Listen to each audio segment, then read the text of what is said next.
Hello friends, welcome back to my channel. आज मी तुमच्यासाठी एक रेसिपी व्हिडिओ घेऊन आलेली आहे। त्यासाठी घेतलेला आहे मी एक नारळ आणि तो फोडून घेतलेला आहे। आता मी घेतलेले आहेत 3 बटाटे आणि ते कुकरला लावलेले आहेत। खोबऱ्याचे असे काप करून घेतलेले आहेत। आता आपण हे काय करायचे आहेत, खिसणीने खिसून घ्यायचे आहेत। एकदम बारीक करून घ्यायचं आहे। खिसणीने खूप बारीक होत नाही, म्हणून मी काय करते, ते खिसलेलं खोबरं जे आहे ते मिक्सरच्या भांड्यामधून बारीक करून घेत आहे। बघा, मी आता ते छान बारीक करून घेतलेलं आहे। आता आपण काय करूया, एक बाउल घेऊया आणि त्या बाउलमध्ये जे आपण मिश्रण मिक्सरमध्ये बारीक केले ते काढून घेऊया। आता आपण यामध्ये थोडे मनुके टाकणार आहोत। मनुके ॲड केल्यानंतर आपण हिरवी मिरची ॲड करायची आहे। त्यामध्ये तुमच्या आवडीनुसार तुम्हाला किती तिखट लागतं त्यानुसार तुम्ही हिरवी मिरची घेऊ शकता। त्यानंतर मी जिरे ॲड केलेलं आहे। त्याच्यामध्ये जिरे ॲड केल्यानंतर चवीनुसार मीठ ॲड करायचं आहे। मीठ ॲड करून झाल्यानंतर तुम्हाला हवी तेवढी तुम्ही साखर ॲड करू शकता। पुन्हा एकदा मिक्सरच्या भांड्यामध्ये मी खिसलेलं खोबरं, मिरची, साखर, मीठ, जिरं ॲड केलेलं आहे आणि हे सगळं ॲड करून मी एक चटणी तयार करत आहे। जर तुम्हाला दही आवडत असेल तर तुम्ही दहीसुद्धा ॲड करू शकता।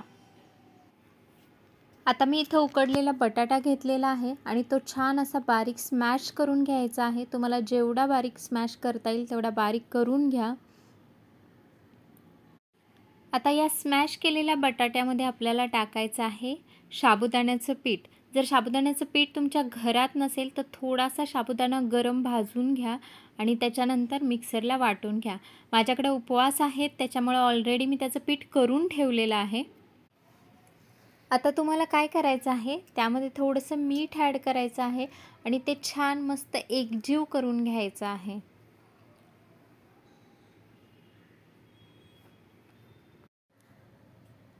बघा, तुम्ही बघू शकता अशा पद्धतीने मी पीठ मळून घेतलेलं आहे छानपैकी। आता आपण जी कणिक मळली होती त्यातनं छोटासा एक गोळा काढून घ्यायचा आहे आणि तो सुद्धा आपल्या हातावर काय करायचा आहे, थोडासा मळून घ्यायचा आहे। आणि त्याच्यानंतर आपल्याला काय करायचं आहे, आपण पुरणपोळी करताना कशी पारी बनवतो तशी पारी बनवायची आहे छानपैकी।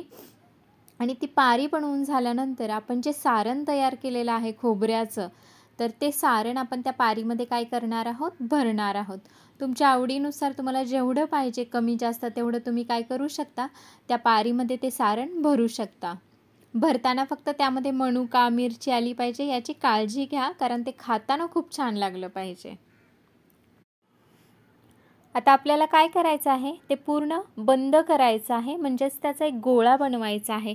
आता गोळा बनवताना एक काळजी घ्यायची, तुम्ही दाबून बनवला तरी काही हरकत नाही आहे, कारण सारण काय बाहेर येणार नाही आणि एअर राहू नये त्यामध्ये, याची काळजी घ्यायची। यासाठी व्यवस्थित गोळा दाबून दाबून काय करायचं आहे, तुम्हाला गोल असा करायचा आहे।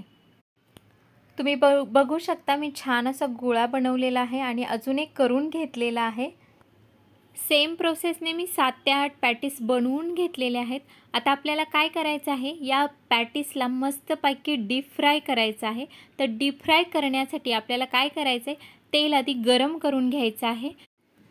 तेल गरम झाल्यानंतर आपण काय करणार आहोत, त्यामध्ये पॅटीस सोडणार आहोत। बारीक गॅसवर आपल्याला हे पॅटीस छान मस्त खरपूस होईपर्यंत काय करायचे, तळून घ्यायचे आहेत। घाई करायची नाही, मस्त खरपूस कलर आला पाहिजे, म्हणजे काय होतं, ते वरून असे क्रिस्पी बनतात आणि आतून असे सॉफ्ट असे लागतात। तुम्ही आता बघू शकता आपले मस्तपैकी पॅटीस काय झालेले आहेत, तळून झालेले आहेत। आता आपल्याला काय करायचे आहे, ते सर्व करायचे आहेत। तुम्ही आवाज बघू शकता, बघा कसे क्रिस्पी झालेले आहेत। चला मस्तपैकी आपण हे पॅटीस सर्व करूया। सर्व करताना एक वाटी घ्या, त्यामध्ये ते पॅटीस ठेवा आणि त्याच्या साईडनी काय करायचं आहे, आपण जी चटणी बनवलेली आहे ती सोडायची आहे। जर तुमच्याकडे उपवासाला कोथिंबीर चालत असेल तर कोथिंबीर त्यामध्ये नक्की ॲड करा आणि एकदा ट्राय करून बघा।